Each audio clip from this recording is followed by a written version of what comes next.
ശശി തരൂരിനെ കൂടിക്കാഴ്ചയ്ക്ക് വിളിച്ചിരിക്കുന്നു. രാഹുൽ ഗാന്ധി തരൂർ സോണിയാഗാന്ധിയുടെ വസതിയിൽ എത്തിയിരിക്കുന്നു. അല്പസമയത്തിനകം രാഹുൽ ഗാന്ധിയുമായി കൂടിക്കാഴ്ച നടത്തുമെന്നാണ് മനസ്സിലാക്കുന്നത്. കഴിഞ്ഞ ദിവസങ്ങൾക്കിടയിൽ കേരളത്തിലെ സർക്കാരിനെ പ്രശംസിച്ചുകൊണ്ടുള്ള പരാമർശങ്ങൾ ന്യൂ ഇന്ത്യ എക്സ്പ്രസിൽ എഴുതിയ ലേഖനത്തിൽ തരൂരിന്റെ ഭാഗത്തു നിന്നുണ്ടായിരുന്നു. അതിലുള്ള തർക്കങ്ങൾ, വിവാദങ്ങളൊക്കെ പുകഞ്ഞുകൊണ്ടിരിക്കുന്ന സമയത്താണ് കോൺഗ്രസിൽ വലിയ പ്രതിഷേധങ്ങളുണ്ട്, വിമർശനങ്ങളുണ്ട്. ഹൈക്കമാൻഡ് ഉടനെ ഒരു നടപടി വേണ്ട ശശി തരൂരിനെതിരെ എന്ന നിലപാടിൽ നിൽക്കുന്ന ഘട്ടത്തിലാണ് രാഹുൽ ഗാന്ധിയുമായുള്ള ഈ കൂടിക്കാഴ്ച. സിബി വിവരങ്ങൾ നൽകാനുണ്ട്. സിബി, കഴിഞ്ഞ ദിവസമുണ്ടായ ഈ ന്യൂ ഇന്ത്യൻ എക്സ്പ്രസിലെ ശശി തരൂരിന്റെ ലേഖനവുമായി ബന്ധപ്പെട്ട് തന്നെയാണ് ഈ കൂടിക്കാഴ്ച എന്ന കാര്യത്തിൽ സംശയിക്കേണ്ടതൊന്നുമില്ല.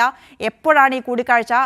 രാഹുൽ നേരിട്ട് സംസാരിച്ച് ഏതെങ്കിലും തരത്തിലുള്ള ഒരു പ്രതിസന്ധി കോൺഗ്രസിന് തരൂർ സൃഷ്ടിക്കുന്നുണ്ട് എന്നൊരു ബോധ്യമുണ്ടായിരിക്കണമല്ലോ. ഹൈക്കമാൻഡ് ഉടൻ തരൂരിനെതിരെ ഒരു നടപടി വേണ്ട എന്ന നിലപാടിൽ നിൽക്കുന്ന ഘട്ടത്തിൽ കൂടിയാണല്ലോ ഈ കൂടിക്കാഴ്ച. അന്ന് എന്തായാലും കൂടിക്കാഴ്ചയ്ക്കായി ഇപ്പോൾ രാഹുൽ ഗാന്ധിയുടെ വസതിയിൽ, അതായത് സോണിയാഗാന്ധിയുടെ വസതിയിലേക്ക് ശശി തരൂർ എത്തിയിട്ടുണ്ട്.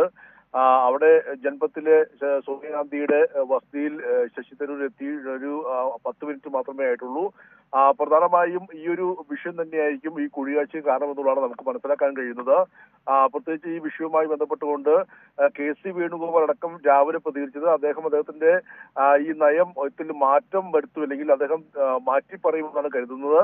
അദ്ദേഹത്തിന് ലഭിച്ച കണക്കുകൾ തെറ്റാണ്, അദ്ദേഹത്തിന് അത് ബോധ്യപ്പെട്ടു കഴിഞ്ഞാൽ അദ്ദേഹം മാറ്റി പറയുമെന്നാണ് പ്രതീക്ഷിക്കുന്നതെന്ന് KC വേണുഗോപാൽ അടക്കം വ്യക്തമാക്കിയിരുന്നു. മാത്രമല്ല കേരളത്തിലെ VD സതീശൻ അടക്കമുള്ള നേതാക്കൾക്കെല്ലാം തന്നെയും വളരെ വലിയ അതൃപ്തിയുമുണ്ട്. ഈ ഒരു പശ്ചാത്തലത്തിൽ കൂടിയാണ് ഇന്നിപ്പോൾ ശശി തരൂർ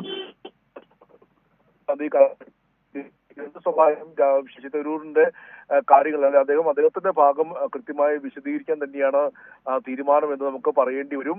എന്തായാലും അദ്ദേഹം ഏത് സാഹചര്യത്തിലാണ് ഇത്തരത്തിൽ ഈ ഒരു വിഷയത്തിൽ, അതായത് പ്രത്യേകിച്ച് കേരള സർക്കാരിന്റെ, അല്ലെങ്കിൽ കേരളത്തിലെ LDF സർക്കാരിന്റെ വ്യവസായ രംഗത്തുള്ള വലിയ നിക്ഷേപവും വലിയ വികസനവും എല്ലാം തന്നെ ചൂണ്ടിക്കാട്ടിക്കൊണ്ട് ലേഖനം എഴുതിയതും, മാത്രമല്ല അദ്ദേഹം നരേന്ദ്രമോദിയുടെ ഈ US സന്ദർശനം അടക്കമെല്ലാം തന്നെ ചൂണ്ടിക്കാട്ടിക്കൊണ്ടും അദ്ദേഹം പ്രശംസിച്ചിരുന്നു. സ്വാഭാവികമായും ഇതെല്ലാം തന്നെയും ഈ കാര്യത്തിലെല്ലാം തന്നെയും ഏത് സാഹചര്യത്തിലാണ് അല്ലെങ്കിൽ ഇങ്ങനത്തെ ഒരു പ്രസ്താവന ഉണ്ടായത് എന്ന കാര്യത്തിലെല്ലാം തന്നെയും അദ്ദേഹം വിശദീകരിക്കാനുള്ള സാധ്യത ഉണ്ട്. അതിനുവേണ്ടി തന്നെയായിരിക്കും അദ്ദേഹം രാഹുൽ ഗാന്ധിയുമായി ഒരു കൂടിക്കാഴ്ചയ്ക്ക് അദ്ദേഹം എത്തിയിരിക്കുന്നത്. ഇന്നലെ, അതായത് 2 ദിവസമായി അദ്ദേഹം ദില്ലിയിലുണ്ടായിരുന്നു. കഴിഞ്ഞ ദിവസം എല്ലാം തന്നെയും അദ്ദേഹം മാധ്യമപ്രവർത്തകരുമായി സംസാരിക്കാൻ തയ്യാറായിരുന്നില്ല. ഇന്ന് അദ്ദേഹം വൈകിട്ട് ഒരു 5:30 സോണിയാഗാന്ധിയുടെ ഈ വസതിയിലേക്ക് എത്തുകയായിരുന്നു. എന്തായാലും ഇപ്പോൾ ഈ രാഹുൽ ഗാന്ധിയുമായി അദ്ദേഹം കൂടിക്കാഴ്ച നടത്തുകയാണ് എന്നുള്ളതാണ് നമുക്ക് ലഭിക്കുന്ന വിവരം. എന്താണ് അദ്ദേഹത്തിന് പറയാനുള്ളത്, ഒരു വിശദമായ വിശദീകരണം അദ്ദേഹം നൽകാനുള്ള സാധ്യതയാണ് കാണുന്നത്. എന്തായാലും കേരളത്തിലെ ഈ പ്രത്യേകിച്ച് KC വേണുഗോപാൽ അടക്കം നേതാക്കൾക്ക് വലിയ പ്രതിഷേധമുണ്ട്. അത് തന്നെയാണ് ഇത്തരത്തിലൊരു കൂടിക്കാഴ്ചയ്ക്ക് ഇപ്പോൾ തരൂർ രാഹുൽ ഗാന്ധി കൂടിക്കാഴ്ചയ്ക്ക് ഇപ്പോൾ. അതെ സിബി, പരസ്യമായ ഒരു പ്രതിഷേധമോ വിമർശനങ്ങളോ പരാമർശങ്ങളോ ഒന്നും വേണ്ട എന്ന് ഹൈക്കമാൻഡിന്റെ നിർദ്ദേശമുണ്ടെങ്കിൽ കൂടെ നേതാക്കൾക്കിടയിൽ അതൃപ്തി ഉണ്ട് തരൂരിനെ സംബന്ധിച്ചത്. തരൂർ അങ്ങനെ ഈ KC വേണുഗോപാൽ പറഞ്ഞത് തരൂർ തെറ്റിദ്ധരിക്കപ്പെട്ടതാകാം, എങ്ങനെയെങ്കിൽ അദ്ദേഹത്തെ തിരുത്തണം എന്ന നിലയ്ക്ക് KC വേണുഗോപാൽ പ്രതികരിക്കുമ്പോൾ തരൂർ അങ്ങനെ തെറ്റിദ്ധരിക്കപ്പെടുന്ന ഒരു നേതാവാണ് എന്നാണോ കോൺഗ്രസ് വിലയിരുത്തുന്നത്? കൃത്യമായ കണക്കുകളുടെ അടിസ്ഥാനത്തിലാണ് തരൂരിന്റെ ആ ലേഖനം വന്നിരിക്കുന്നത്. ഇത്രയും വിമർശനം ഉണ്ടായിട്ടും തരൂർ ആ നിലപാട് ആവർത്തിക്കുന്നുമുണ്ട്, ആ നിലപാടിൽ ഉറച്ചു നിൽക്കുന്നുമുണ്ടല്ലോ. ശശി തരൂരിന്റെ ഭാഗത്ത് ഇത് ആദ്യമായിട്ടല്ല ഇത്തരത്തിലുള്ള പ്രസ്താവന ഉണ്ടാകുന്നത്. പ്രത്യേകിച്ച് നമുക്കറിയാം, നേരത്തെ ഈ കേരളയിലുമായി ബന്ധപ്പെട്ടുകൊണ്ടും അന്ന് കേരളയിലെ കോൺഗ്രസ് എല്ലാം തന്നെയും വളരെ വലിയ രീതിയിൽ സമരവുമായി മുന്നോട്ട് പോകുമ്പോൾ കേരളയിൽ പോലുള്ള ഒരു അർത്ഥതിവേഗ പാതകൾ വേണമെന്ന് ആവശ്യം ഉന്നയിക്കുകയും വികസനം കൊണ്ടുവരണം, വികസനത്തിനെതിരായി നിൽക്കരുത് എന്നെല്ലാം നിലയും അന്നും നിലപാടെടുക്കുകയും അത് ഏറെ ചർച്ച ചെയ്യപ്പെടുകയും കോൺഗ്രസിനുള്ളിൽ തന്നെ വളരെ വലിയ രീതിയിൽ അന്നും പ്രതിഷേധം ഉയരുന്ന സാഹചര്യം ഉണ്ടായിരുന്നു. പക്ഷേ അന്നെല്ലാം തന്നെയും കോൺഗ്രസിന്റെ ദേശീയ നേതൃത്വം അല്ലെങ്കിൽ ഹൈക്കമാൻഡ് അക്കാര്യത്തിൽ ഒരു തീരുമാനമെടുത്ത് മുന്നോട്ട് പോയില്ല.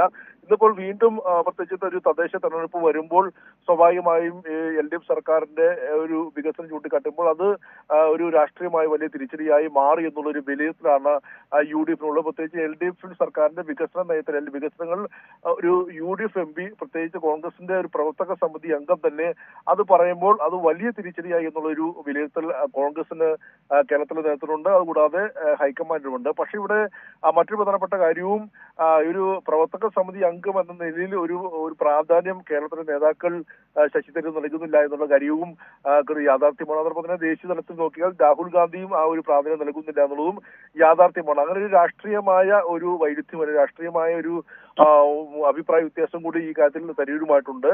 എന്തായാലും ഈ ഒരു വലിയ അതൃപ്തി അടക്കമല്ലാതിനെയും നേതാക്കൾ പ്രകടിപ്പിച്ച സാഹചര്യത്തിലാണ് ഇപ്പോൾ ശശി തരൂർ രാഹുൽ ഗാന്ധിയെ കണ്ടുകൊണ്ട് എന്തുകൊണ്ടാണ് താൻ ഇത്തരത്തിലൊരു പ്രസ്താവനയ്ക്ക് കാരണമായതെന്ന് അദ്ദേഹം വിശദീകരിക്കും തന്നെയായിരിക്കും അദ്ദേഹം പോവുക എന്നുള്ളതാണ് ഏറ്റവും പ്രധാനപ്പെട്ട കാര്യം. നമുക്കറിയാം ഈ ഒരു വലിയ വിവാദമായി ഈ വിഷയം നിന്നെങ്കിലും അതിനുശേഷവും അദ്ദേഹം പ്രതികരിച്ചപ്പോഴും അദ്ദേഹം അന്ന് UDF കാലത്തുള്ള ഉമ്മൻചാണ്ടിയുടെ എമർജിംഗ് കേരള അടക്കമുള്ള കാര്യങ്ങളും PK കുഞ്ഞാലിക്കുട്ടി വ്യവസായ മന്ത്രിയായിരുന്നപ്പോൾ കാലത്തുള്ള വികസനമല്ലാതെ ചൂണ്ടിക്കാട്ടുമ്പോഴും ഇടതുപക്ഷ സർക്കാർ ഒരു വളരെ വലിയ രീതിയിൽ ഈ വികസന പദ്ധതികൾ മുന്നോട്ട് കൊണ്ടുപോകുന്നു എന്ന് അദ്ദേഹം വീണ്ടും ആവർത്തിക്കുന്ന ഒരു പശ്ചാത്തലമുണ്ട്. അതുമാത്രമല്ല കൃത്യമായ കണക്കുകൾ സഹിതം ആണ് ഞാൻ ബോധ്യപ്പെട്ടതിന്റെ അടിസ്ഥാനത്തിലാണ് ഇങ്ങനൊരു പ്രസ്താവന നടത്തിയത്. അതുകൊണ്ട് അതിൽ നിന്നും അത് പിൻവലിക്കാൻ തയ്യാറല്ല എന്ന് അദ്ദേഹം വീണ്ടും വ്യക്തമാകുന്ന ഒരു സാഹചര്യം കൂടി ഉണ്ടായി. അത് കോൺഗ്രസിന് വീണ്ടും പ്രതിരോധത്തിലാക്കുന്ന ഒരു പശ്ചാത്തലത്തിലാണ് ഇത്തരത്തിൽ KC വേണുഗോപാൽ അടക്കം അദ്ദേഹം ചില ഊതി പെരുപ്പിച്ച കണക്കുകൾ അദ്ദേഹം വിശ്വസിച്ചു പോയി. അദ്ദേഹത്തിന് ബോധ്യപ്പെട്ട് കഴിഞ്ഞാൽ അദ്ദേഹം മാറ്റി പറയുമായിരിക്കുമെന്ന് ഇന്നിപ്പോൾ രാവിലെ ജന്തർ മന്ദിറിൽ വെച്ച് അദ്ദേഹം വ്യാപാരി വ്യവസായ ഏകോപന സമിതിയുടെ പരിപാടിക്ക് വന്നപ്പോൾ അദ്ദേഹം പ്രതികരിച്ചത്.